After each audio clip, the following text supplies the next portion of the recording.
Hello, everyone. Welcome to the second game of the day. My name is Eric Collins. This has been fun. This is the second weekend of Athletes Unlimited softball, where it's not just about runs, hits, and errors. It's also about points. A lot of people are wondering, what is this point system going to work like? Well, last week, after 3 games, the person with the most points was Kat Osterman, who has been one of the best players for the last 15 years. So I think the point system is going to work. If you'd like a little bit more information about the point system and everything else with Athletes Unlimited, let's take a look at our league overview. 56 women here, no set rosters. The teams change every single week. 4 14-player teams. Individuals get points for performances, things that they do on the field, stolen bases, sacrifice bunts, so on and so forth. You also get points for team performance, winning innings, winning games. You get points at the end of the game with MVP voting, and there are no coaches, there are no general managers. These are 56 women and 4 captains making decisions about themselves for themselves. Pretty cool. Well, joining me is my partner, Danielle Laurie. And Danielle, your thoughts as we get ready for the second game of 2 today. Who's going to score off Kat first? That's really how I look at it. I look at how she did last week, and no one was able to score a run off of her. She obviously led in every category, had so much success. So for me, it's going to be about what team can make the adjustment against her. And then I flip it over to Victoria Hayward's team. She is the only captain that does not have a returner from her team. Her team is 100% brand new, so it's going to be interesting to see how that pans out today. Let's take a look at Victoria Hayward's lineup card. This starting lineup brought to you by Geico.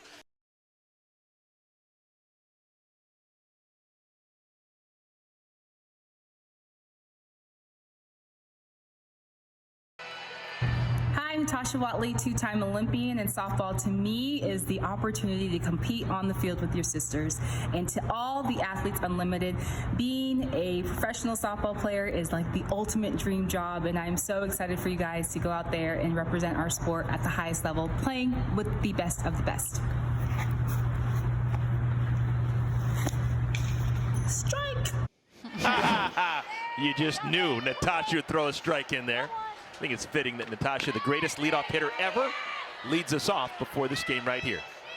And listen, I felt lucky enough back in the day when I was with the USSSA Pride to be able to be teammates with Natasha Watley, Kat Osterman, Jessica Mendoza, Caitlin Lowe. I mean, all-star of all-star teams. So it's kind of cool how Watley definitely is still so much involved in the game, wants to grow it. Then you have Kat, who's still playing. Natasha Watley spent 10 years playing on dusty diamonds in different locales across the globe to make sure that the game of softball is on solid footing. She spent a lot of time playing with not a lot of people watching, so I tip my cap to Natasha Watley and the women who came before. Victoria Hayward, the captain of Team Hayward, leads things off.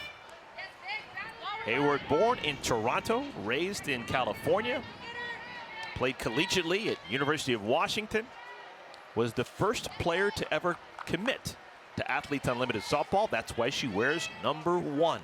Significant.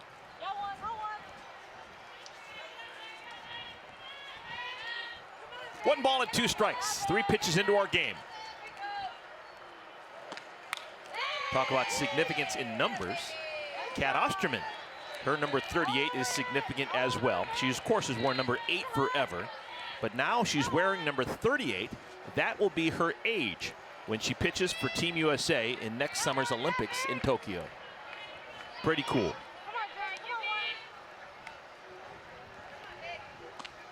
And I know that there's like a lot of people at times that'll get offended hearing women's ages and Kat's age, but people need to know that. You know, I think that that's such a huge part, is the fact that Kat is her age at 37 and is still better than a lot of these pitchers that are just fresh out of college. So yes, you may get offended that you hear these women's ages, but that's the beauty of this league, is you have people that are Kat's age at 37 that have experienced so much and bring so much to the table. And then you have someone like Sam Howe, who is having so much success, but is only 23 years old. And I think that's what makes it so unique, is it's just a blend of all these different ages, experiences coming together and trying to make this work. She was unbelievable a week ago. Pitched in 2 games, won them both, and had 19 strikeouts in the 2 games, by far the most for any individual pitcher through the first weekend of play. And Victoria Hayward's given her a battle. She has seen everything here to lead off the game.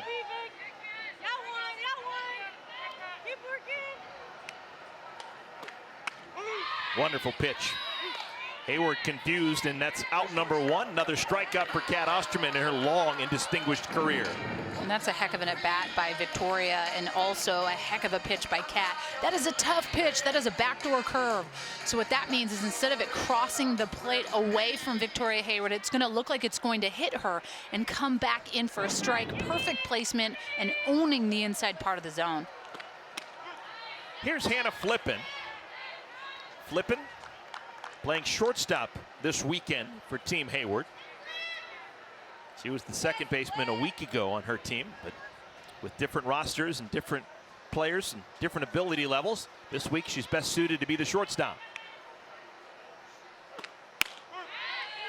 Danielle, looking at how Flippen is set up, she seems to be in the front of the box. What's the thought process there? She's as close to Kat as she could possibly be. Well, I mean, we know that Kat likes to throw the ball down in the zone, so I think if you move more towards the front of the box, you want to see that drop ball a little bit up. Foul ball. But also understanding that she's not going to blow you away with speed. So you're not going to move up in the box against a player, for instance, like Monica Abbott, who throws the ball 70, 72 miles an hour, because then that's putting it at 74 coming at your hands. So I think understanding and respecting the fact that her ball can move, you don't fear the speed, you fear the spin. So I think being able to move up in the box allows for you to see it a little bit differently and hopefully catch up, make adjustments. Softly right side. Stewart throws out. Flippen, 2 down. Defensively behind Kat Osterman. Well, she got Gwen Svekis working behind the plate. And then you got an infield of Jaquish and Ramirez on the left side. Stewart, who just made that play, and Vidalis on the right side. Reed, McClenny, and Williams in the outfield. That is an elite defensive outfield. Kat Osterman, of course, the captain, was able to pick her team. And it's pretty clear that she was thinking defense when she was thinking about players, because that infield with Ramirez and Jaquish on the left side and that outfield that's so quick. Kat knows that she needs all the help that she can get, and just a couple of runs offensively. Defense is more important than offense when you're Kat Osterman and putting up your team. Well, and so is your comfort level in the circle. And Kat knows for the most part she's throwing 2 out of these 3 games. I have to have a staple behind the dish. I have to have someone that I can count on, I can rely on, someone that understands me, and that is Svekis to her. Most people would think, hey, maybe she'd want to throw to a national team catcher, Monroe, someone like that, but she has found this love and respect for Svekis behind the dish, and I don't blame her. She's just calm as ever back there. She has such a fun personality, and I was fortunate enough to be able to call her games at Oregon where she just was a stud. So she's someone that I feel like Kat's really gotten close with. 2 balls and 2 strikes to Myers. Yeah, one of these things that's great about this league, Gwen Svekis behind the plate has won so many honors. An All-American, she's been a pro, she's done so many things. But how about this for an honor? Kat Osterman's a captain, and Kat Osterman's first pick is you. That's better than anything you could possibly win at any other level. Softly to third, Jaquish fields and fires. What's new? A 1-2-3 inning for Kat Osterman, including a strikeout.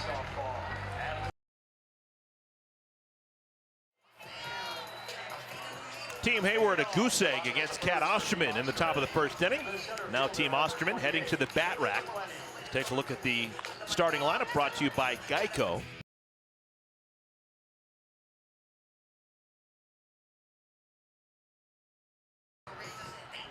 Morgan Foley in the circle. Foley to McClenny. Ball 1. And Foley getting the start right out of the bat, and I like this. I know with Hayward's team it's going to be a little bit more potentially pitch by committee at times, but I like bringing Foley in. Listen, she brings the heat, she does, but what happened last weekend was she got rattled that second, third time where she came out. So I think the importance of understanding and embracing your role, whether that is 1 inning or 2 innings, which is executing the game plan, and that's going to be how it works for Victoria Hayward's team. I mean, they don't have a Kat Osterman on it, but what Foley brings to the table is, I mean, it says she throws 7 different pitches, and she does, but I think the importance of locating for her is more important than the amount of pitches she throws. Throws hard, and is definitely a big-time strikeout pitcher, but I think when you're facing hitters like McClenny, you got to utilize and pitch to contact, use your defense. She's by far, I think, top 3 hitter in the world, and that is why Kat wanted her on her team. But McClinney, for me, I can't speak any higher of. She's just that good. 2 balls and 2 strikes. Sawed-off pop-up. Play made by Myers. All right, Danielle, I have to go back on this because there's got to be someone watching in Beatrice, Nebraska, that just saw that the 7 pitches that are thrown by Morgan Foley. How does the catcher signal 7 different pitches? Do you take off your glove when you want to call for the drop ball, or you take off a shoe? How do you signal 7 different pitches that she throws? I think it stems from the bullpen. I think when you're warming up for the game, you're going through those pitches and you're figuring out your comfort level or what you want to throw. I guarantee you there is no way she's going out there with 7 pitches and just feeling them all. Like, let's go. I got 7 today. I doubt it. I think that there is definitely being able to throw that fastball. That's what she's going to throw the hardest, and can go up in the zone a little bit as well as change speeds. But anytime I see 7 pitches, Eric, I kind of shake my head and I go, if you can locate all of them 8 out of 10 times, then I will count them as 7 out of 10 pitches or 7 pitches. But I truly believe that you have to be able to go up, down, east, west, off speed, and hit spots over everything before you're just whipping everything out of the arsenal. Abby Ramirez, 2 balls and 2 strikes.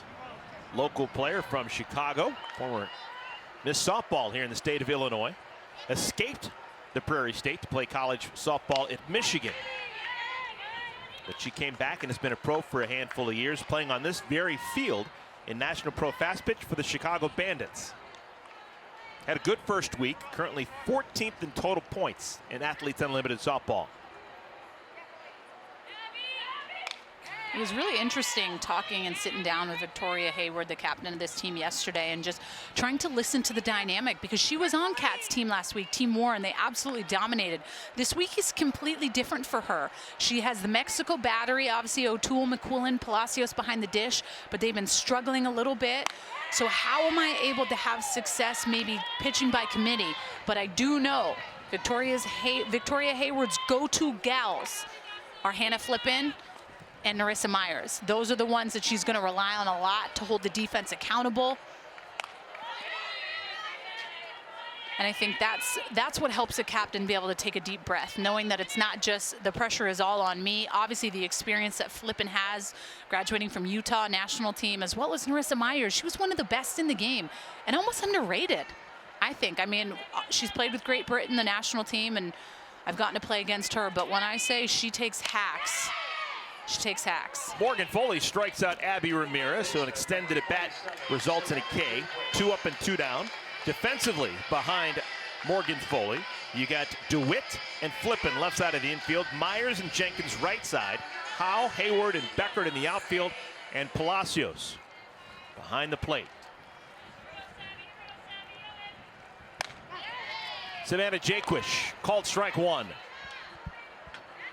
But I love it. Foley just coming in and pumping strikes. And I almost think it's important for the flamethrowers to maybe start games opposed to coming in, because there's a little bit more adrenaline when you're starting that game. It's kind of that fun atmosphere of like, all right, game's starting, pressure's on me. And I think sometimes when you bring pitchers in that maybe don't have as much experience with, say, a bases loaded situation or something like that, the pressure can eat them alive. So I like the fact that she gets to start this game. She throws hard. She's hitting good corners. Morgan Foley came into 3 games a week ago, and every first inning that she pitched, she was unscored upon. It wasn't until she came in the second inning where things got a little bit hairy. And those are all things you take into account if you're Victoria Hayward and you're the captain. Into center field, there is our first base hit of the game. Solid single with 2 outs by Savannah Jaquish.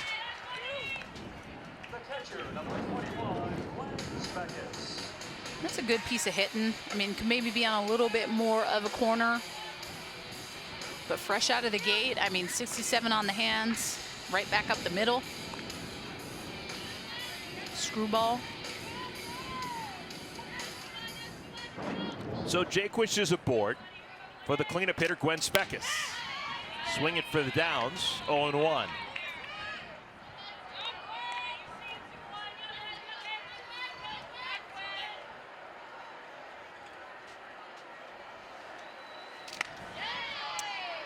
Speck is brimming with confidence. She was Kat Osterman's first pick, the first overall pick in Tuesday night's draft. She was 15th in total points after the first weekend's worth of games. In case anyone out there is wondering, the draft is free to watch. If anyone ever wants to watch it, it's a real hoot. Tuesdays, 5 o'clock Central Time, 6 o'clock Eastern Time.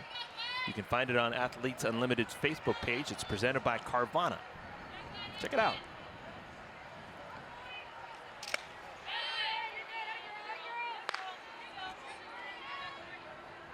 Catcher has been taken #1 overall each of the first 2 weeks. It was Amanda Chittister week 1, Gwen Speckis week 2.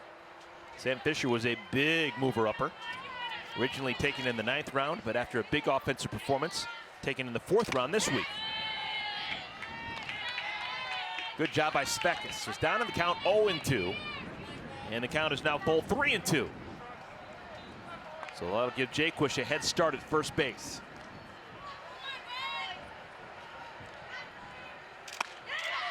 Foley, nice job. She allows a 2-out single to Savannah Jaquish. But besides that, unscathed.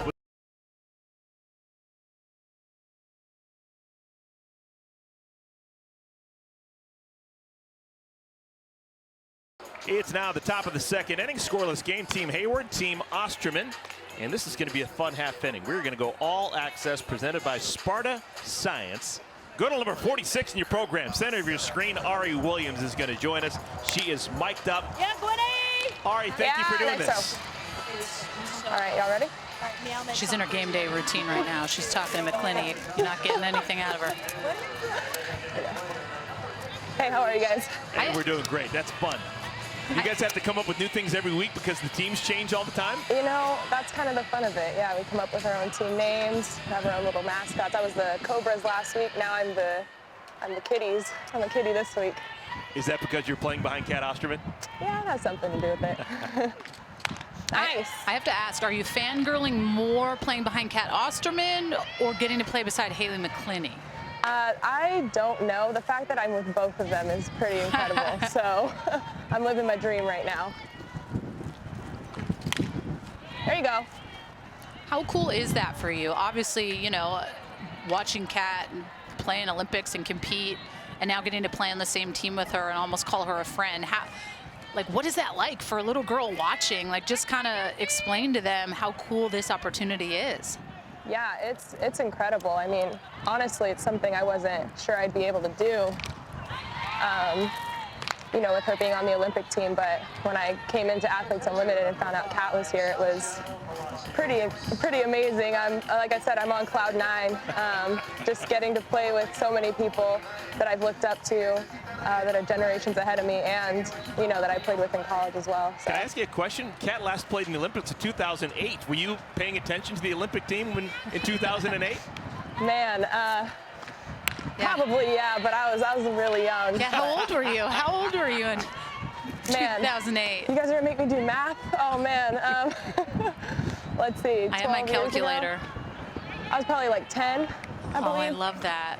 Yeah, so a dream come true, honestly. We're not going to mess you up too much, but there is some wind out there. Give us the factors that you're thinking about right now defensively. Yeah, definitely. You know, just communicating with Halo and talking about what hitters are up. Remember, there's a lefty up. They have more chance of pulling it. So when Myers was up, she's really good at keeping her hands inside, pulling it. So I might play a little bit more back on her with the wind, you know. But just making sure we're communicating and trying to read the swings off the pitches.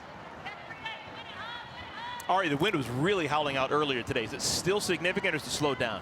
Right now it's slowed down a little bit, but I don't want to jinx it, so. Not bad. What was your takeaway from last week? I mean, it was kind of the first kick at the can at this thing, the inaugural weekend. I mean, there's a lot of hype behind it. Softball hasn't been on TV in a while. What'd you take from your first weekend last weekend? I think just trying to keep. That's all right. I think just trying to keep the energy and the flow. I mean, we have new teams every week, so really trying to get to know our teammates early. And then just trying to make your adjustments individually, you know. Had some at-bats I learned from last week I'm trying to take into this weekend, so we'll see how it goes.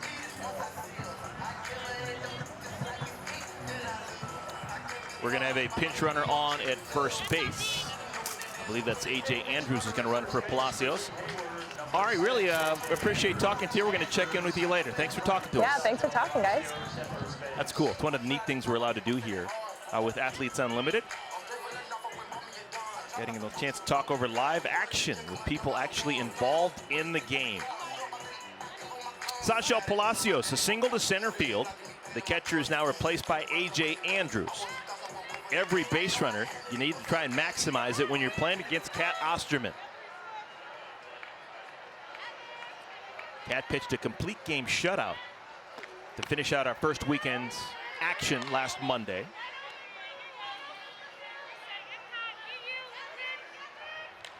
Nicole DeWitt is the batter. Third-year pro from Florida.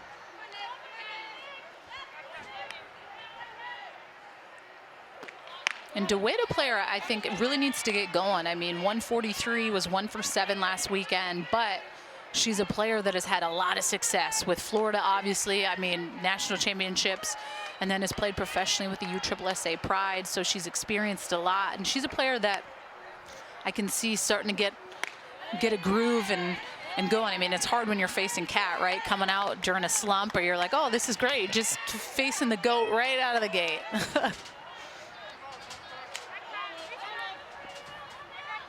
Good hitters count. 2 balls and a strike to DeWitt. Native of Southern California, went to SEC country and played for the Florida Gators for 4 years as a collegiate. Thrown out of second, a beauty, A.J. Andrews. A creative slide, avoids it, and she is in second with a stolen base. That's 10 points for A.J. Andrews. And I almost thought this was a hit and run for a second, just based on that swing, right? It kind of looked like she didn't know. Maybe she had 2 strikes on her. And it almost looks like she gets her hand kind of stepped on. Ball gets away from Spekas, and that allows Andrews to go all the way to third. Kat Osterman having a meeting with Spekas. I don't know if there's some miscommunication.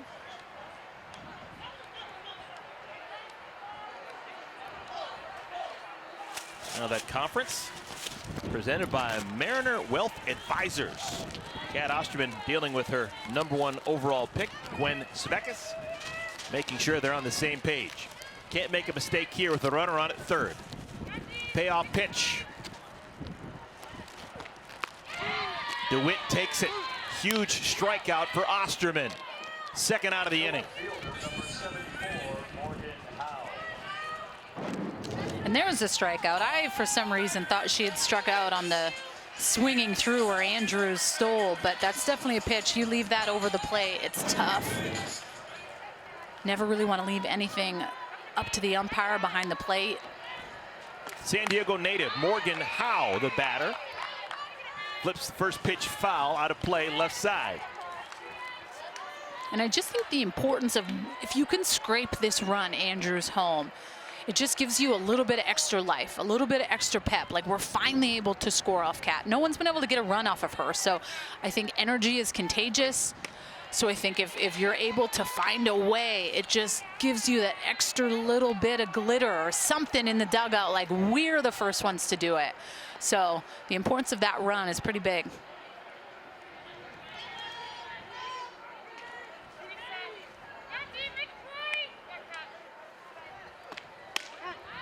Quality, 1-2. Gold medalist in 2004, silver medalist in 2008. Playing for Team USA. Trying to strike out the side. She does. 3 strikeouts in the inning for Kat Osterman. She now has 4 Ks in 2 innings. She leaves the runner on at third. With Danielle Laurie, I'm Eric Collins. Scoreless game. We play the bottom of the second inning. And a new pitcher coming on for Team Hayward. Taylor McQuillan replaces Morgan Foley, who threw a shutout first inning. And that was really the talk with Victoria Hayward and the plan of what they were going to do. And it's not easy. McQuillan just facing Vidalis right out of the gate, her Mexican teammate who knows her really well. But I think what Victoria Hayward learned from last week was that some pitchers that were left in too long got exposed. So the plan of attack for her was, all right, let's go out and attack with Foley 1 inning and then bring McQuillan in. And she's coming from the left side. She's a southpaw. There's that curveball, drop ball, but can really mix speeds well. Isn't going to come in and be that flamethrower that Foley is, but a lot of the times hitters aren't stoked to face someone that can change speeds like McQuillan can. Janie Reed. 0-2, a couple of Pac-12 alums. Reed played at Oregon. McQuillan played at Arizona.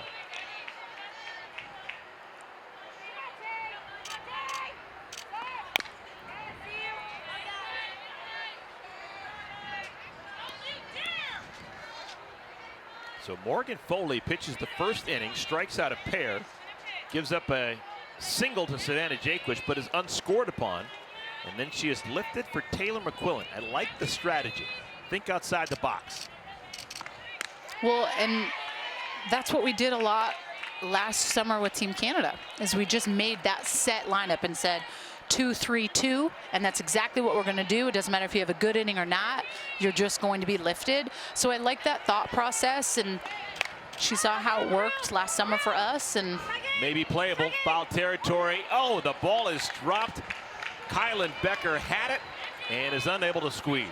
That's the second time today. Happened in our first game when a right fielder in foul territory dropped the pop-up. I mean, you got to make that catch. Those are just the little things, Eric. I feel like we've seen over the course of the weekends not the best defense at times, and it's almost like the ball played her there, but being able to come up and make those types of defensive plays.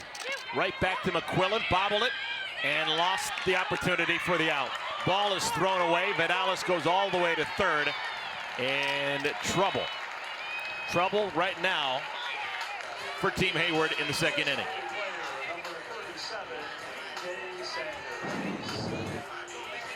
Well, and Reed just has so much speed where, I mean, rushing just does this, right? So it's maybe just respecting that speed and knowing you make that throw. It has to be on the money or else it's not even worth throwing.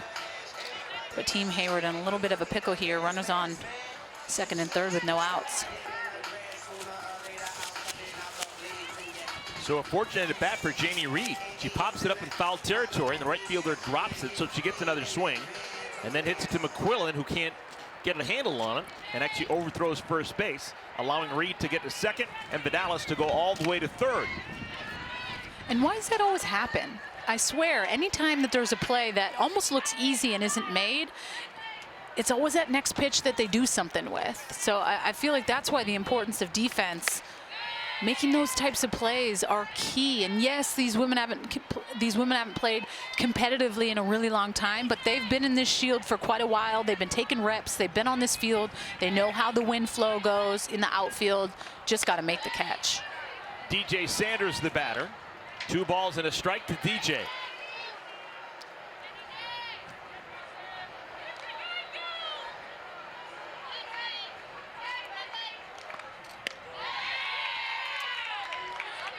Three balls and a strike. Sanders very dangerous. She's expecting a strike here. There is a base open, but you don't want to load the bases with nobody out. Chased.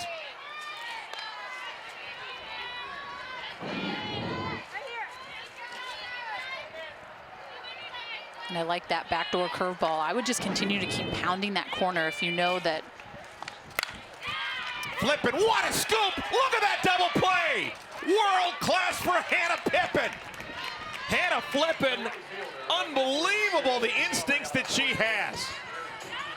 An unusual 6-3 double play. A run does score, but that was awesome.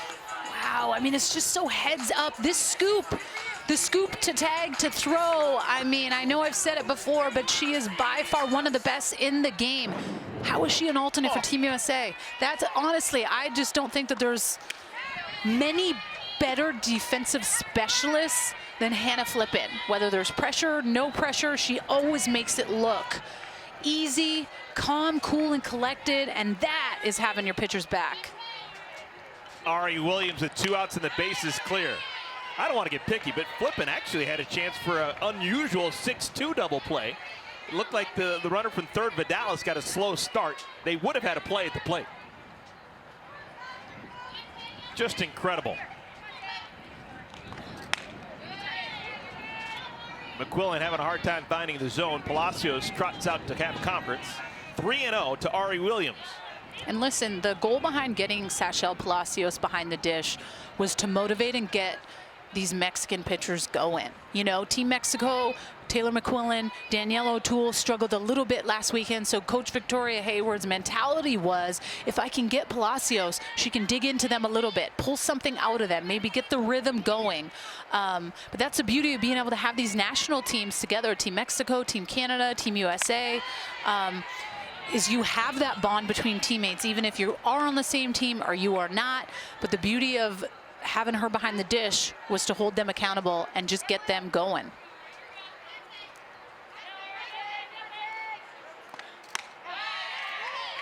Three and two, so after a little chat in the circle, consecutive strikes thrown by McQuillan.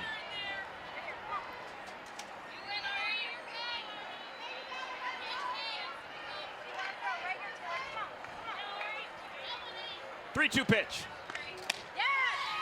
Ari Williams strikes out. Good job by McQuillan to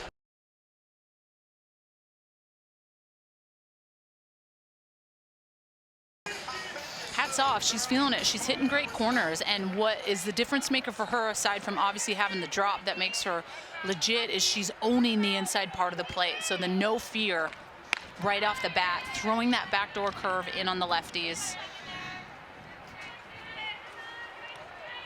Kat Osterman with 44 points, 2 innings into this game.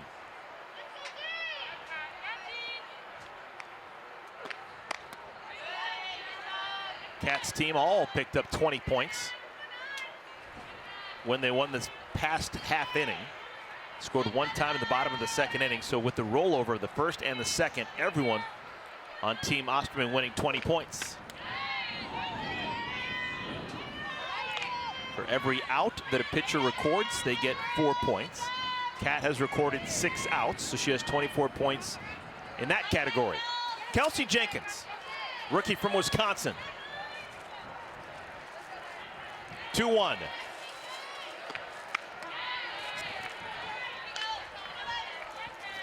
Two and two.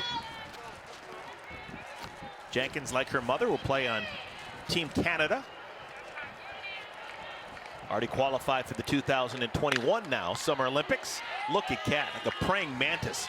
Extends upward, and that is out number 1 here in the third inning. Let's take a look at our Geico leaderboard, the top 5 point earners so far through the first 4 days of action. 3 last weekend and now the first day of this weekend's action. You get Alicia Ocasio up to 720 points. She has leapfrogged Kat Osterman, who still has 5 more innings to work with. Erica Piancastelli hit a home run back in our first game, and she is now third. Jessie Warren is in the 4th spot. Good job. I love the fact that things just are never static. They are always moving up and down. Well, and looking at last game, I mean, I know I don't get an MVP vote, but if I did, I'd be putting Ocasio there as the main 60-pointer, and there's 3 that are assigned to each game. First one is worth 60 points, the second is worth 40 points, and third is worth 20. And it's also to be known that it doesn't have to just be on the winning team. You could potentially win an MVP vote. But looking at Hannah Flippin with that play, like, you're able to win it even if you're on a losing team. It doesn't necessarily have to just be if you win. Good. There we go. That a baby. 2 balls and a strike to Becker.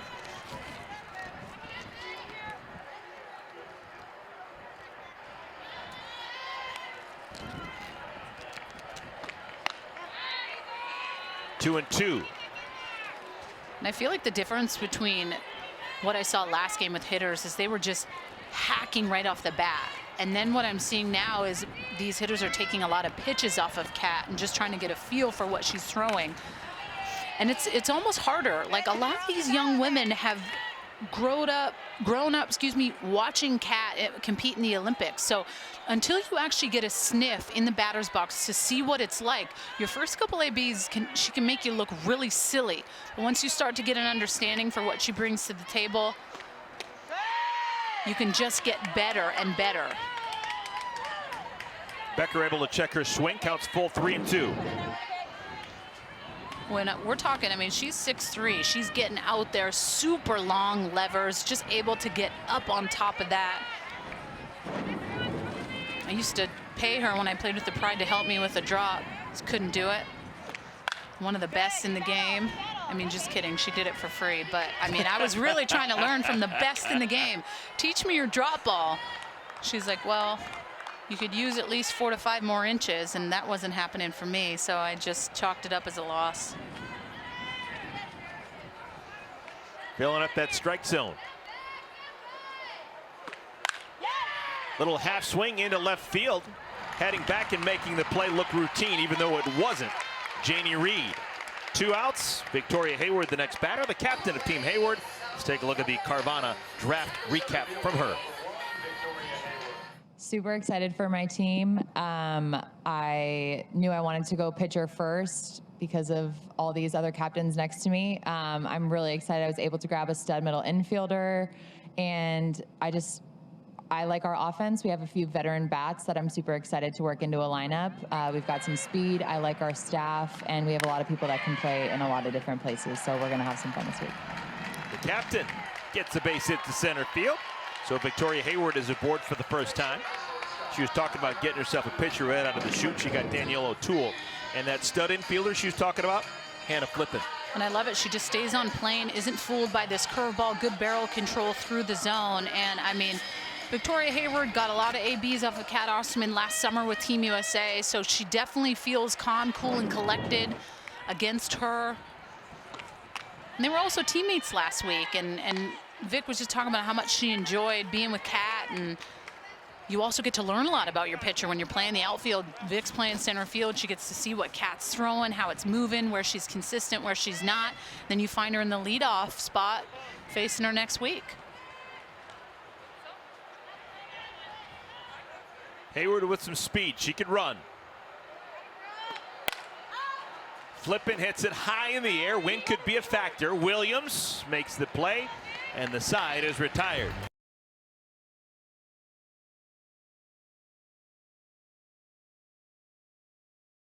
I mean, I was in awe last week of Team Warren's team. It's almost like it was this dream team of just, you know, it wasn't necessarily the most talented, but what I gathered from it was the team camaraderie, and just how they all got along was pretty incredible. And it's kind of sad we're not going to see that again. Yeah. That's coming into this weekend. I was like, man, we're not going to see a Team Warren again. And I just loved how she brought so much into it from Florida State and the tradition she learned from Lonnie Alameda. Christian Conrad was the facilitator, and for those wondering, the facilitators are here to help. They are not the coach, but you can give them jobs, whatever you may need, whether that's writing out a practice plan or helping you if the pitcher's in the circle and you want them to make some big decisions. That is a tough chance, and it's not made.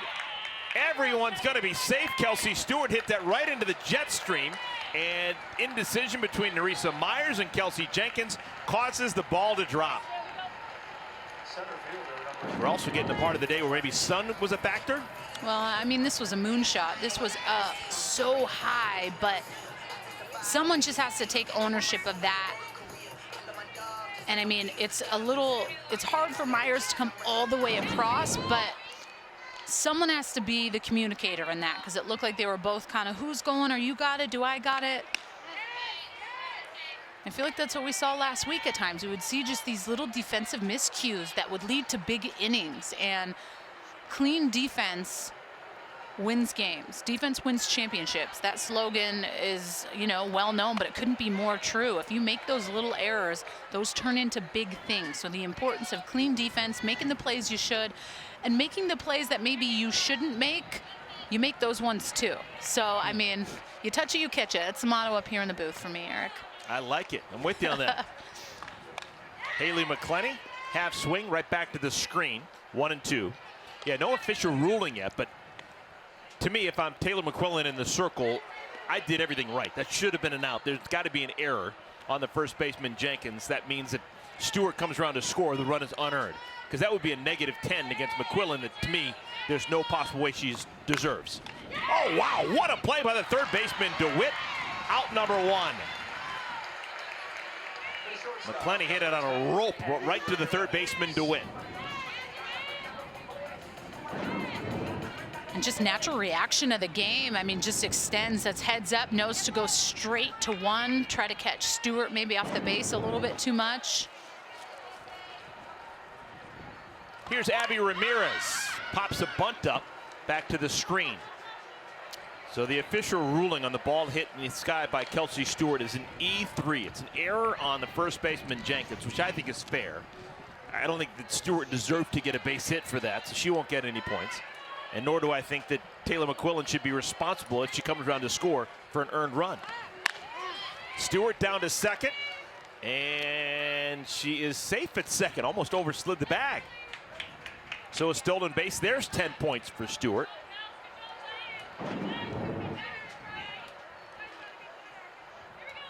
And Hannah Flippin just stays on it the whole way, even recognizing if she slid off the base, just staying with it. But Stewart, a lot of speed. And 15 of 16 stolen base attempts. And as we know, I mean, for the most part, when you're on the base pass, I think these athletes have the green light. Like, do you trust in your speed? If you want to go, you go, unless... Ramirez is hit with a pitch, so she'll make it down to first base. Runners at first and at second with 1 out. Fans want to get even closer to the game. Become a member of the Unlimited Club to cast votes for player MVPs and have access to our members-only dugout camera. Learn more about the Unlimited Club by visiting auprosports.com and clicking join in the upper right of the page.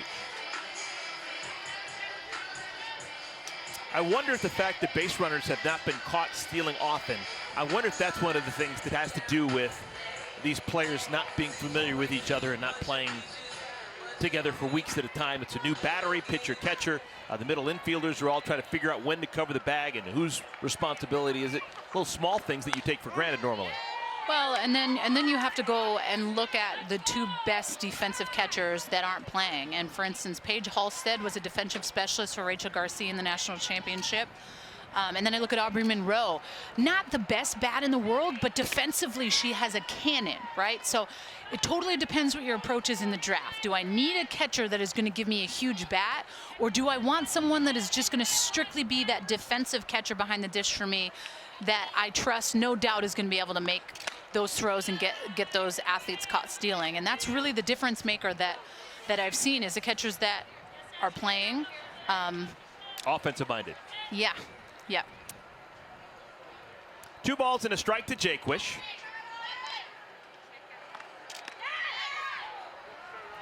Did she get hit? She did, but she didn't try and get out of the way, so it's nothing but a ball. Home plate umpire Craig Hyde said, "You're still up." And I almost thought this looked like it would be a strike. Yeah, she did keep that knee out. Counts full, 3-2. Jaquish singled her first time up. That was against Morgan Foley. Foley started the game, got through the first inning without a run scored. She's since been replaced by Taylor McQuillan. Clubbed in the air, another chance with a pop-up. Myers makes the play. Nothing's easy on pop-ups to the right side.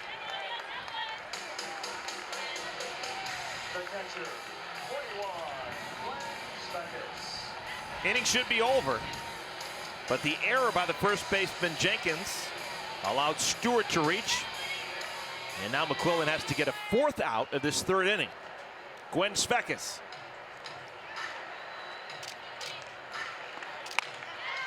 Inning points are on the line. Team Hayward did not score in the top of this 3rd, so if Svekis can bring home Stewart from second, that'll be 10 points for everyone on Team Osterman. Myers has it, get right past her.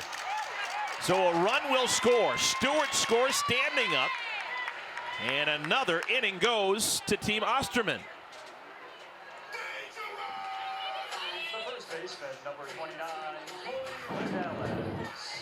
This is a hard hit, off-speed pitch, and just kind of takes a funky hop for Narissa Myers at 2, and she's not able to get her body in front of it and stop that. And you know, you go back to the error by Jenkins at first, and that's what allows that run to score, right? You make that clean catch off Stewart, that run does not score. I don't care how many times you're an All-American or how great you are as a pro, it's hard to get 4 outs in an inning. 1 ball and 1 strike to Tori Vidalis. Singled and scored an inning ago.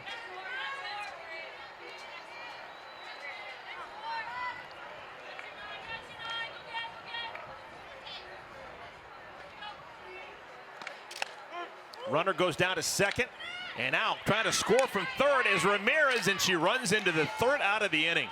Well played.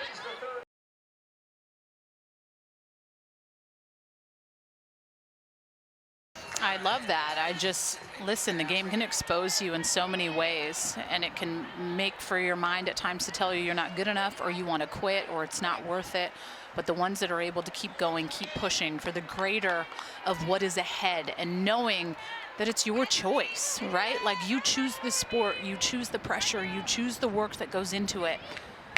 And the game humbles you, but that's sport, and that's why you play. You love those emotions when you're up high, but can you love the ones when you're down low and you're struggling and you're questioning everything? And when you can and you rise from that, that's when you truly get better in life, not only in sport.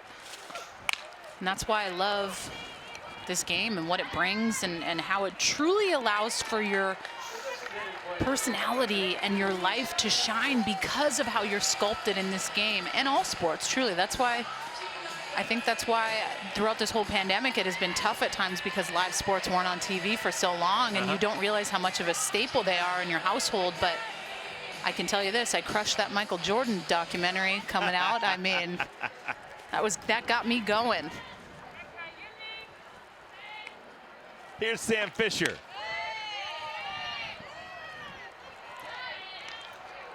Sam Fisher struck out against Kat Osterman back in her first time up. That was leading off the second inning. Sam Fisher was a revelation a week ago. Had 5 hits and 9 at-bats, a couple of homers, 6 runs batted in.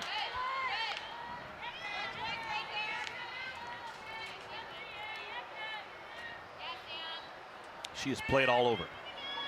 Been a part of the national program, played professionally. Played on an independent team, and now giving it a go with Athletes Unlimited.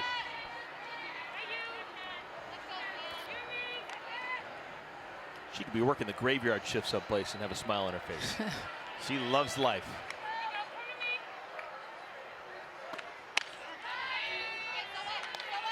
Two balls and 2 strikes.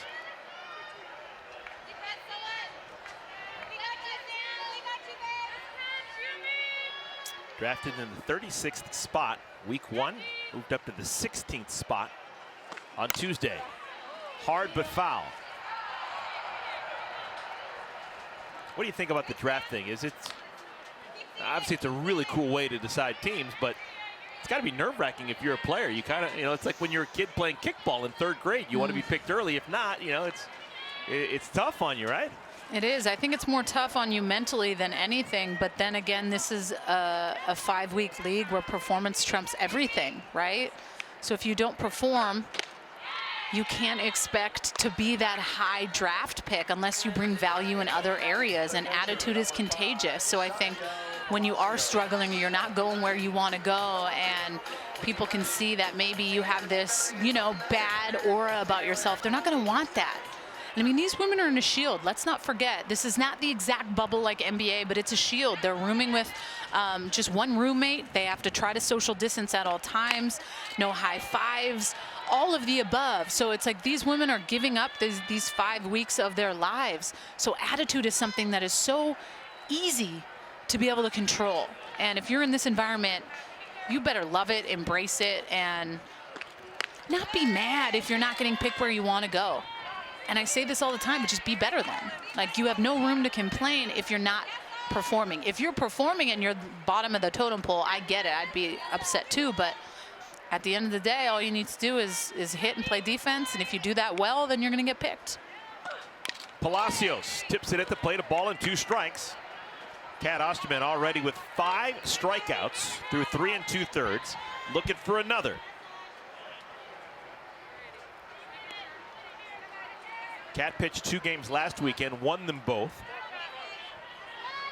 Was the leading point total heading in here to week 2. Abby Ramirez got a great first step, and that'll do it. Side is retired.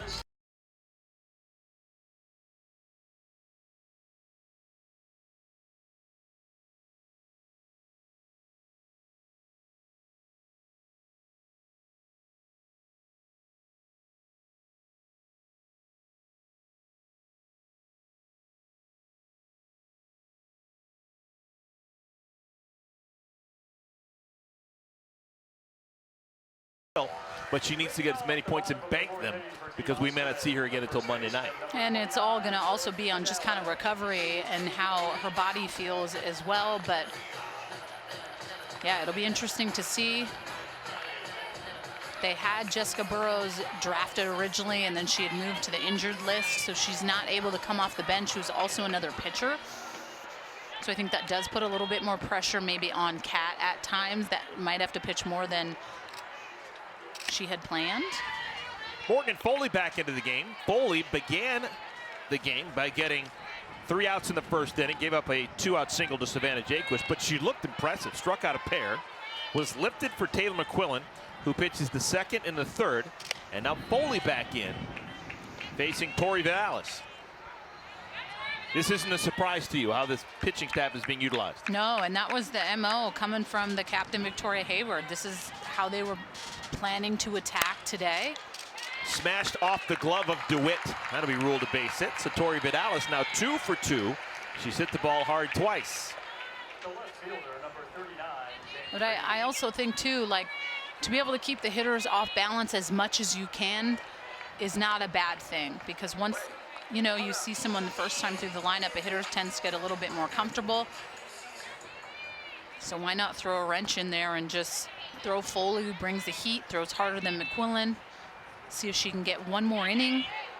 Then you also have O'Toole in your back pocket as well, who I'm sure we'll see here for 5, 6, 7. Well, couldn't have worked out any better for Team Hayward. Foley faced the top 4 in the lineup, and then McQuillan came in, faced 5 through 9, and then 1 through 4.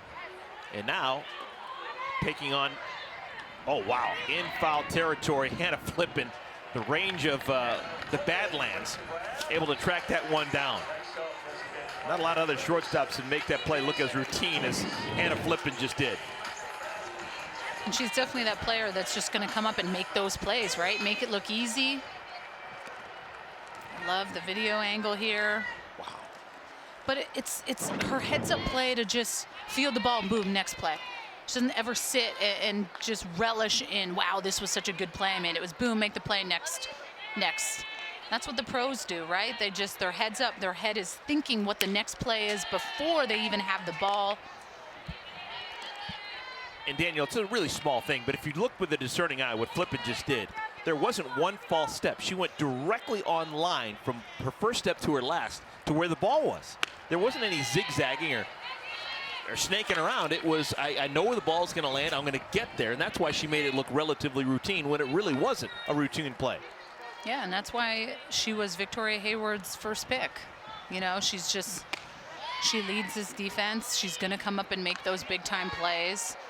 Has this calm presence about herself where she doesn't get too high, doesn't get too low. She's just a baller. DJ Sanders hits this one hard to left field. That one is gone. It makes it over the fence. It's a 2-run homer. DJ Sanders. And all of a sudden, the 2-run lead swells to a 4-0 lead.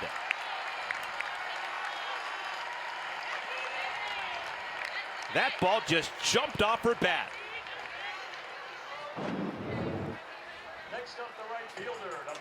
That's a good piece of hitting, and the ULL style doesn't even have to finish her swing. She just kind of stops her swing at the end. I love it, but so much power, so much whip coming from behind that. Takes a pitch she can do some damage with. And with that home run, Aspiration Bank just committed to plant another 100 trees to drive environmental change. DJ Sanders, how do you do? So a single run in the second inning, a single run in the third, and now 2 runs here in the fourth. Team Osterman, a 4-run stiff arm on Team Hayward. They've won another inning, so they now have won the first 4 innings. Just in inning points, that's 40 points for everyone in Team Osterman's dugout.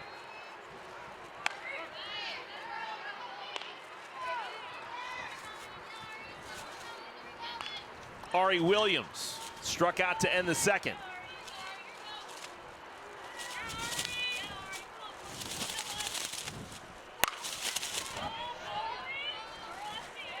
Now Jessie Warren, her team won every game from a week ago and then won earlier today. So Jessie Warren continues to be perfect. Kat Osterman has a real great chance of continuing to be perfect. She was on Jessie Warren's team a week ago, going 3-0. And now Kat Osterman staked to a 4-0 lead. Flippin'. Great internal clock, 2 down.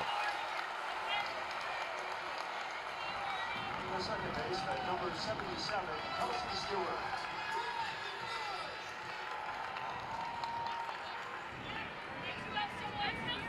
Number 9 in the order, Kelsey Stewart.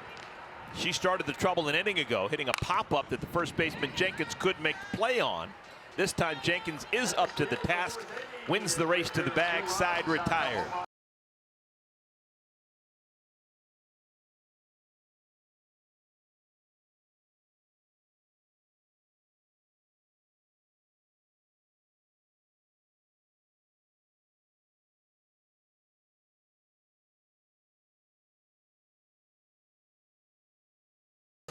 Has the most MVP points. She started 2 games, and in both games she started, she got the maximum 60 points for MVP 1.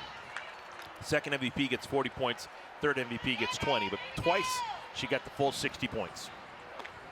well, and I mean, anytime you are putting zeros up and winning innings, I got to vote you MVP too. I mean, no one has yet to score off of Kat. She's the only pitcher that is holding her own in the circle.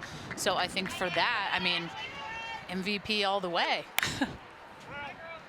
Nicole DeWitt leads things off. It'll be DeWitt, Morgan Howe, and Kelsey Jenkins. Team Hayward down 4-0 and running out of outs. Top of the 5th inning, and when Kat Osterman gets a 4-0 lead, there's been very few times in her life that she's spit the bit. And I like it. What stands out to me there is the base on balls. I mean, during the week of the scrimmages, she had a game where she walked 5. She walked a little bit last weekend, but to me that shows she's coming into her own a little bit, starting to feel really good, having better control over her pitches. And even talking to her yesterday, she's like, honestly, this is the best I've felt in a really long time. And that's talking after playing with Team USA last summer in the Pan American Games in Peru, and to where she's at now, she really feels like she's in a good space. Just talking out loud, we've mentioned before that the pitching staff for Team Osterman is thin. They're not going to have Jessica Burrows this weekend, so it's Hennigan as a possibility and Hovinge. Does Kat ever think, as captain, maybe taking herself out and replacing herself and giving someone else a chance and maybe keep her fresh for the remaining games this weekend? No, I think you stay. I think if it's not broke, don't fix it. And that's how I look at this. If you can get 1 win in the books, yoo-hoo. Okay. So that's how I look at this game. I don't mess around. 4 runs is not enough of a cushion, as we know. I do love the fact that she has Hennigan and got to coach her at Texas State and has that in her back pocket as well. But who knows what's going to happen. But if I'm in a groove and I'm feeling good, I am not pulling myself right now. Popped up. Will win be a factor? Nope. Routine. Catch made by Jaquish. One down.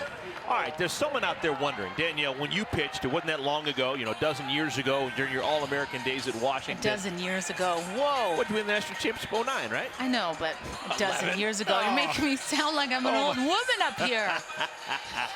Well, when you were pitching in Oklahoma City, Women's College World Series, it wasn't like, okay, who's going to pitch today? It was Danielle Laurie gets the ball. What has changed in the world of softball, or is it just the level that we're at right now, where Kat Osterman doesn't go every single day, and instead you have to use a whole staff? Hitting's gotten a lot better. Hitting is quickly found a way to get better rapidly than pitching. I do think that pitchers at times are babied and aren't what they used to be when you think of the Fernandezes and Alicia Hollowells and Jenny Finches and all those. They were warriors. They were scary. And yes, pitchers are definitely, they're good, but I truly believe that pitching is more of a mentality than anything. And hitting has definitely gotten a lot better. They have all these different tools, Rapsodo, all of these things to help them get their swing better. The data that you have on pitchers these days to be able to track arm slot, watch video on them, you can pretty much stand in something where that pitcher is practically throwing at you. But at the end of the day, I truly believe this. As a pitcher, if you are dominant and you are location, you hit great spots, you will beat great hitting. But I think that's the mentality shift. Like, Kat's dominant. You can tell she's hitting great spots. She very rarely misses over the plate. But when you do, that's when you get exposed, and that's why these other pitchers in this league have gotten exposed, and she hasn't. She just, quite frankly, doesn't miss, and the others do. The hitting's too good, and they execute over the plate. 3 balls and 2 strikes. Kat has struck out 5. Morgan Howe.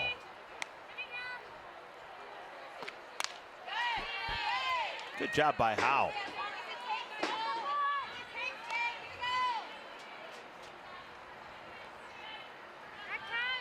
And I like this at bat.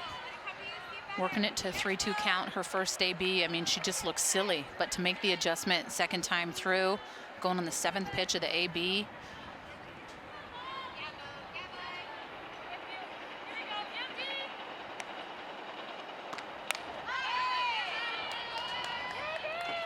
So Howe will see at least 8 pitches from Kat Osterman.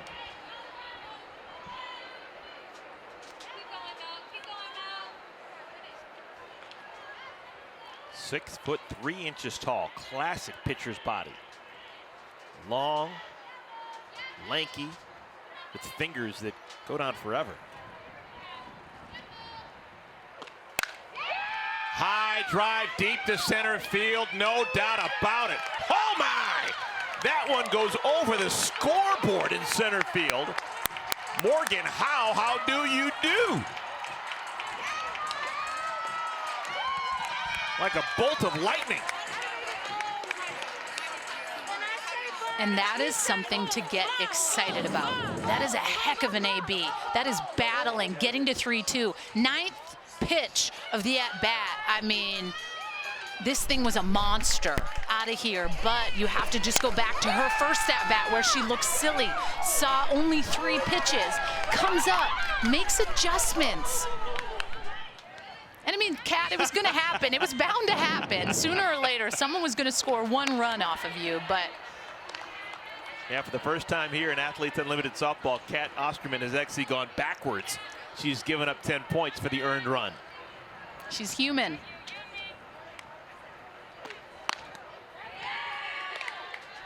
Kelsey Jenkins next in line, ball and a strike. That's a career highlight for Morgan Howe. Pretty cool.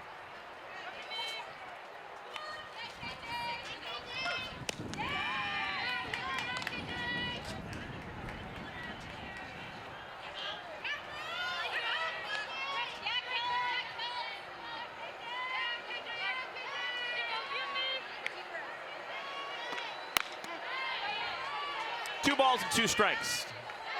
Kat has had a hard time putting the opponent away this inning. She's thrown a lot of pitches. She's labored. This hasn't been as easy as it was for her the last time we saw her last Monday night. She's getting the outs, but she's having to earn it. Well, and I mean, she's also playing some players that have faced her in the past. right? Like you look at Victoria Hayward, plays for Team Canada, got to face her last year, so is a little bit more comfortable. You look at Palacios with Team Mexico, she got to face her a little bit, got a hit the first inning. And it's contagious when you have people that have good ABs. You can pass the bat and just pass that little bit of energy. And I mean, I just have to go back to Howe, and that at bat that she had was waiting for a pitch that she could do some damage with. It just happened to be the 9th pitch of the at bat. And they're fired up, as they should, right? I mean, the first team to score off a cat, and we make this a lot about her because, let's be honest, she didn't let up any runs. And when that finally happens, that's when you get excited. I would be like doing victory laps, just getting a run off her. Here's Kylan Becker, 2 outs, trying to keep the inning going. Yeah, Team Hayward trying to add on just because they don't even have an inning win so far today.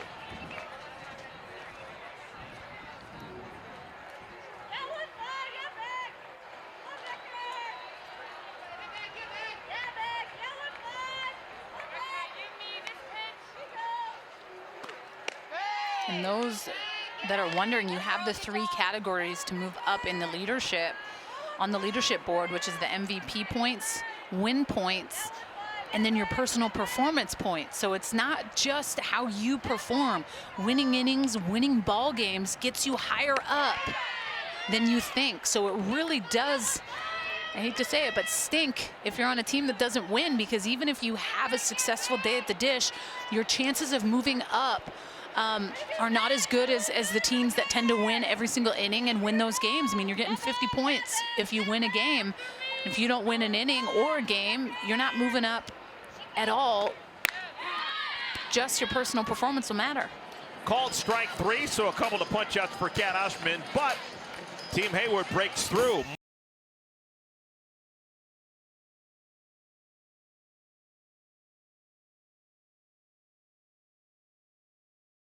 Haley McClenny leads things off. She is 0 for 2, put the ball in play twice, nothing to show for it. And she will face a new pitcher. Danielle O'Toole comes in to pitch the 5th inning. 3rd pitcher to work for Team Hayward.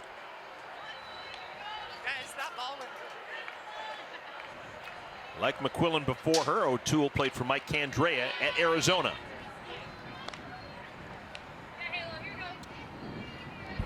And O'Toole throws that drop as well as that change, curve, rise piece, has a good off speed. That is, when she's able to consistently get that, that is her money pitch.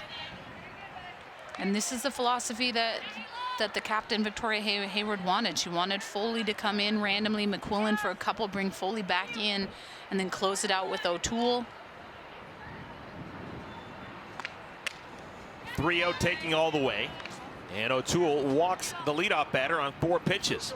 This is an important inning, not only for Danielle O'Toole, but for Team Hayward as a whole. They scored a run in the top of this inning. Inning points are on the line. They've got to take anything they can when you're playing against Kat Osterman. And even though there's not a lot of hits, only 3 for Team Hayward, you have a chance for team points by winning innings. And they haven't done so today. They've got a chance right now, but they need to keep Team Osterman off the board. Abby Ramirez fouls it straight back.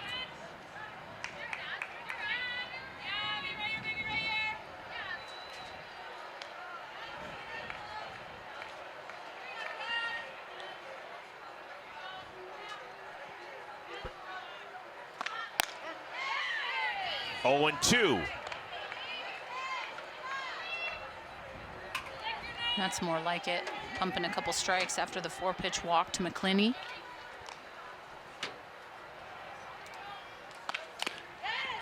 Chopped foul at the plate.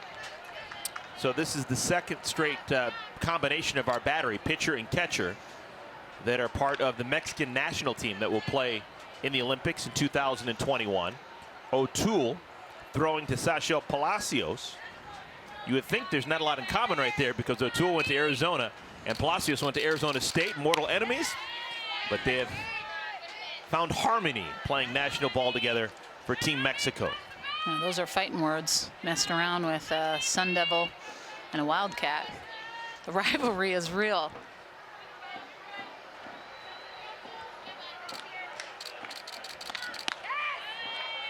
Two balls and two strikes. And I know I talked about this last week, but aside from Barnhill, there's not really many pitchers in this league that throw the ball up. Most of these pitchers just rely on the down, east-west. And I really believe that these hitters are too good to not bring the ball up in the zone. And there's a difference between leaving the ball over the plate, or there's a difference between getting something underneath their elbows and backing them off the plate and getting their eyes like, ooh, she's coming in, and then utilizing your curveball away. And I just find that these pitchers really aren't going upstairs a lot. And that really is the difference between a lot of the good and the great pitchers. And I mean, I have to look at like the Mexican national team and like a player like Dallas Escobedo, who's not here playing over in Japan, but throws the ball 66, 67 miles an hour, throws to all planes. On the ground, O'Toole, little backhanded flip, out number one. Great play by O'Toole. Moving into scoring position goes McClenny.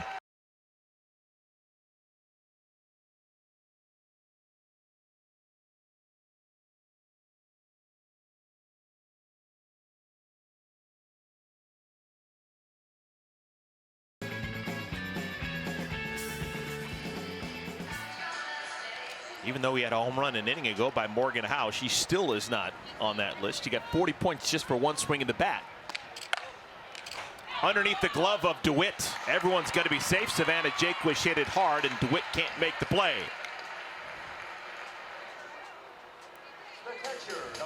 So runners on at the corners.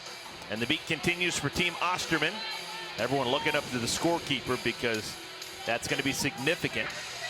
If it's a base hit, it's 10 points for Jaquish. If it's an error, that's quite possibly could make a run. If it is scored this inning, could make it unearned. You could also ask the official Danielle. I would say that that would be an error in my book. I think that's definitely a play DeWitt normally makes. That's all. That's what I'm. Looked like she kind of had her glove caught the wrong way. She didn't know if she should keep it up or down. I will say I have noticed this week that we are calling a little bit more timeouts, getting on the same page, and I think that's important. The teams are constantly changing. I mean, the format of this league is you have the draft, you get 3 days to be able to practice together and make that work, and then you're just going out and you're playing. So the communication piece is so key, and being on the same page. So being able to call timeout, you got a first and third situation, you want to all be on the same page for who's cutting across if something were to happen. Gwen Speck, it's a little squibber, and that's going to be a base hit. Another run scores, and the inning is tied at 1 apiece, so there will not be any inning points for Team Hayward. And the beat continues. It is a 5-1 lead for Team Osterman. Runners at first and at second, still just one out. Wow, and this is just a little jam job. She just inside outs this. In on her hands, and hey, that's the luck of the game. The softball gods put that in fair territory, and I think sometimes as a pitcher, those are the most frustrating. You're like, that's not a bad pitch. It's at her hands. I handcuffed her, yet it still falls. Here's Vidalis, 2 for 2, couple of singles. O'Toole has it go over her head. Myers that plays it first. And that's the second out. So runners now at second and at third. Just backtracking a bit, the ball hit by Jaquish has been ruled upon, and it is not going to be an error on DeWitt. It is going to be a clean base hit. So Jaquish now with 2 singles on the day. That means that everything this inning will be earned, too, for O'Toole. Tough break for her.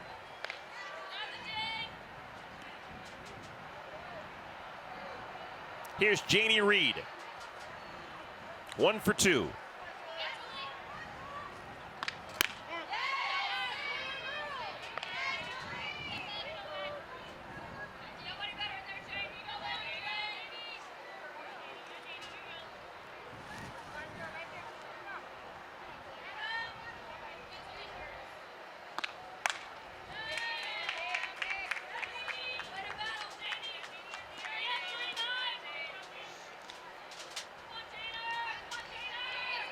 5-1 is our score. Bottom of the 5th inning. Team Hayward, their captain Victoria Hayward, was part of that just wonderful all-around team a week ago.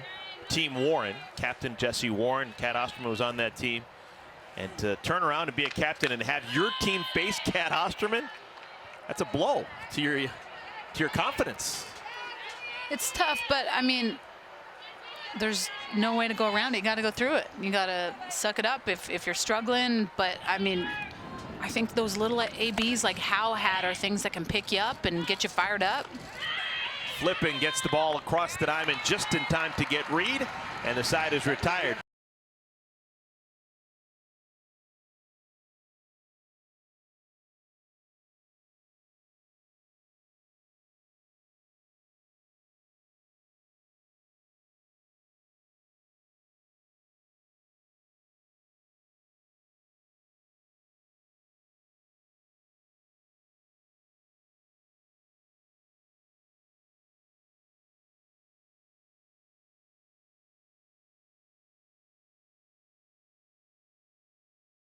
Calm as ever. Curious, as an elite pitcher like you still are, we've already seen Flippin play world-class second base and world-class shortstop. What do you value more, a defensive second baseman or shortstop? Ooh. Either one, it depends. I mean, I feel like it's the same. You need someone to be legit for both. I mean, anytime you can get Urtez and Flippin together, where Urtez plays shortstop and Hannah Flippin, I mean, they led the nation in double plays at Utah. So I almost feel like they should just be a package deal like the Penley sisters. But I don't know. I like Flippin playing second. I do. But she's also doing a heck of a job playing shortstop. Hayward lays down a bunt. Jaquish all over it like a cat. Quickly 1 down here in the 6th inning. Hayward, the captain, now 1 for 3 against Kat Osterman. And Jaquish has to come in a lot, and she is just darting for this ball, throws it on the money. Classic. Here's Flippin, again up in the front of the box against Kat Osterman.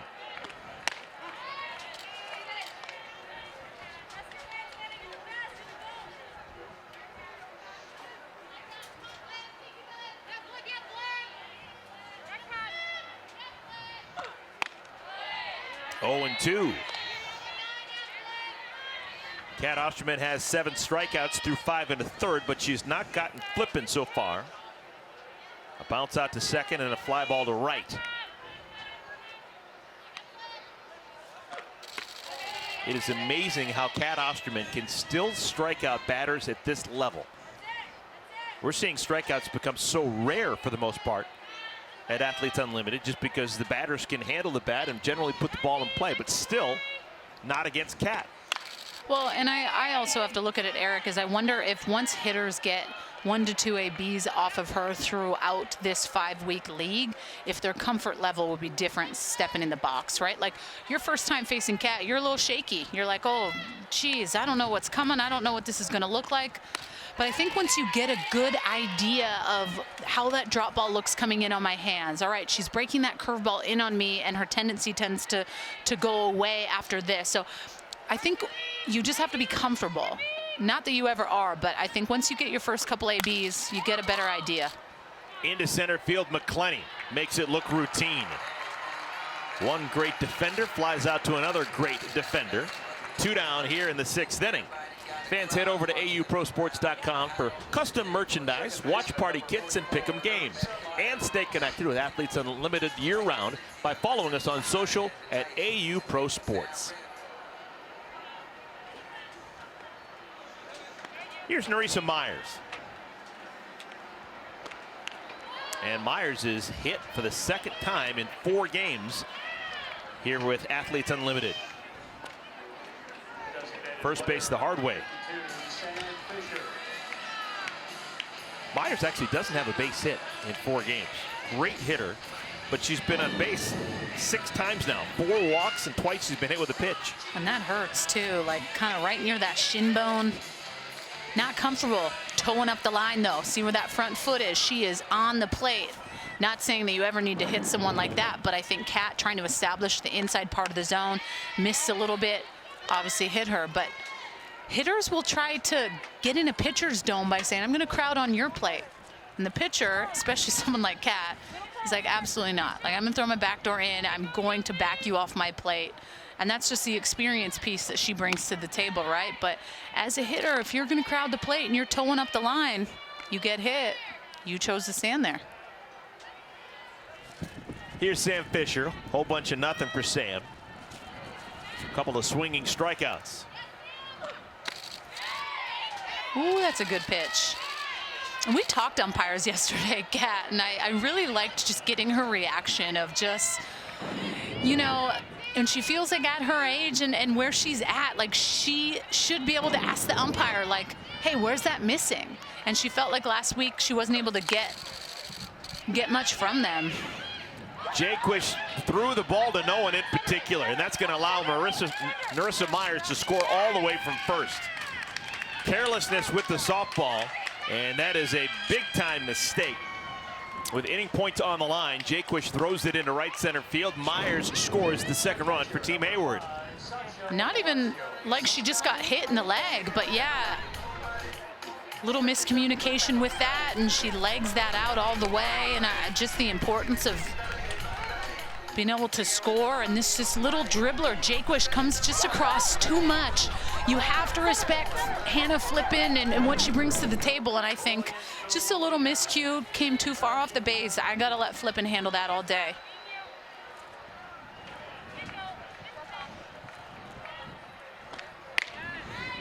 Here's Palacios. The catcher Palacios singled back in the second inning. She hit up backliner to short in the fourth. 2 outs. Stewart. Side is retired, but inning points on the line.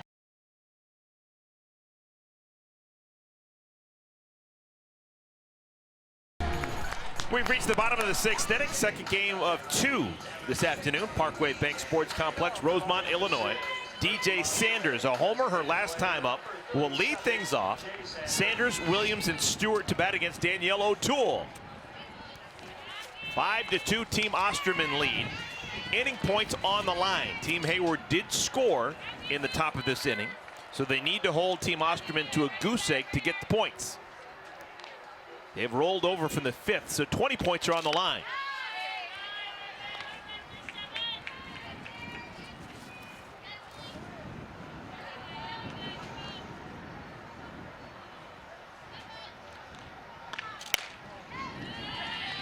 Two balls and a strike to DJ Sanders. Sanders has had some interesting at-bats. Her first time up, there's runners at second and third, and she smoked the ball to Hannah Flippin, who somehow turned a double play on her. Last time up, of course, a 2-run home run. So she's been locked in. She's hit the ball hard twice. First time facing O'Toole. And O'Toole strikes her out.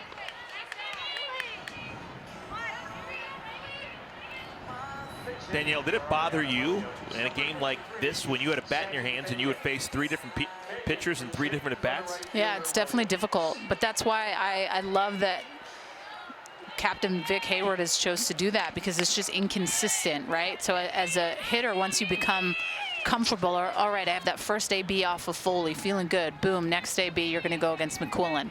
Then you kind of get a rhythm and timing with McQuillan, and all of a sudden then you're bringing in O'Toole. So for the most part, it at times can, I think, mess with the hitter, but to be honest, I believe that these hitters are really getting a good grasp for what the pitchers bring to the table. So it's not so much that they're going to get fooled on stuff as much as I think the pitchers just need to hit quality location over anything.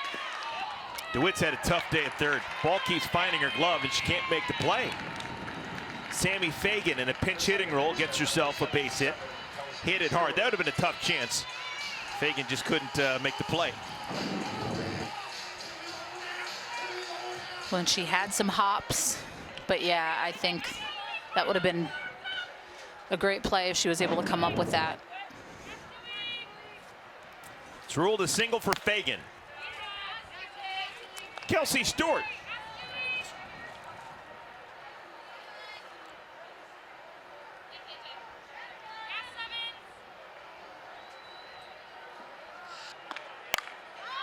lifts it in the air down the right field line, foul territory. That is out number 2. So Team Hayward is 1 out away from collecting 20 points for each of their players because of an inning win. And that's pretty big for them. You know, if Kat goes back in for the 7th inning, it's going to be tough to put up 4 runs against her. Not saying it's not possible, but so I just think the importance to win an inning is big. Now there it is. Haley McClenny bounces out to the shortstop, flipping.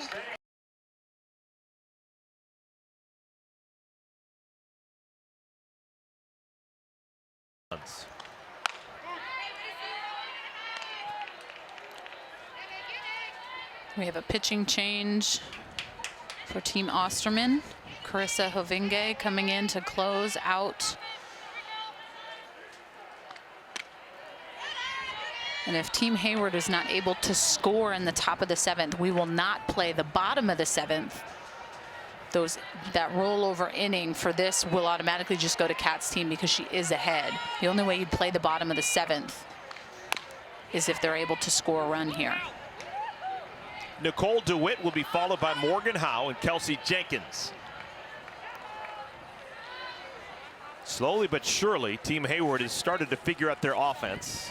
A run in the 5th, and then a run in the 6th, but they're running out of time.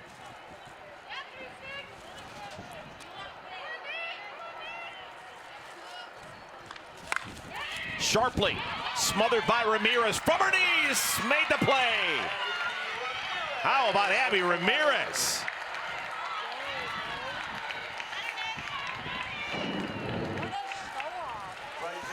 I love it. Laying out, and I just heard one of the gals down there say, what a show off. Making the clean D. That's such a big play to make for Hovinge coming into the game. I mean, she struggled a little bit last week, so I think being able to get those lead outs, really important. Morgan Howe, a home run her last time up. One of the longest home runs probably ever hit against Kat Osterman. Went over the scoreboard in right center field. Into left field on the line, can't hit it much harder. Janie Reed makes the play. 2 down. Today's Athletes Unlimited softball broadcast is presented by Carvana.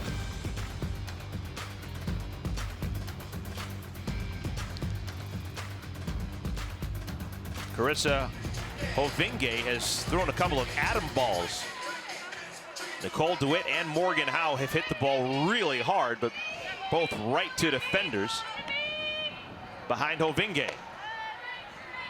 Kelsey Jenkins, the last hope. 0 for 2 with a strikeout, but that was against Kat Osterman. Now she gets to go against her Team Canada teammate. Wow. Climbing the ladder, Tori Vidalis makes the play, and the game comes to an end. Hovinge, maybe a little bit of a confidence boost, comes in and gets 3 consecutive outs. And Team Osterman wins their first game of the weekend. 5-2 is the final score. Kat Osterman is now 3-0 as a pitcher here in this new venture, Athletes Unlimited softball. And I really like that they just made that brief change in the 7th inning. They obviously had some runs, some run support, but I just think it is important for other players, pitchers, most importantly, to know that they're going to have Kat's back. She's not capable to go out and just throw 3 games. I hate to say it, but the older you get, recovery is difficult. So I think 2 games is what you can expect to get from her. So to get 1 solid inning underneath Hayward's belt is key. We have lost Burrows due to an injury, and then they just have Hennigan. So it's Hennigan and Hovinge to help Kat Osterman. So I like that she made that switch to give Hovie a little bit of confidence out there. But I mean, that's what you would expect from Kat's team, to put up big numbers like that today. And finally, Team Hayward was able to crack against Kat and get a run. A little bit of something at the end. Team Osterman, 5 runs, 9 hits. 2 of those hits coming from Gwen Speckes. She is our AstroTurf Offensive Player of the Game.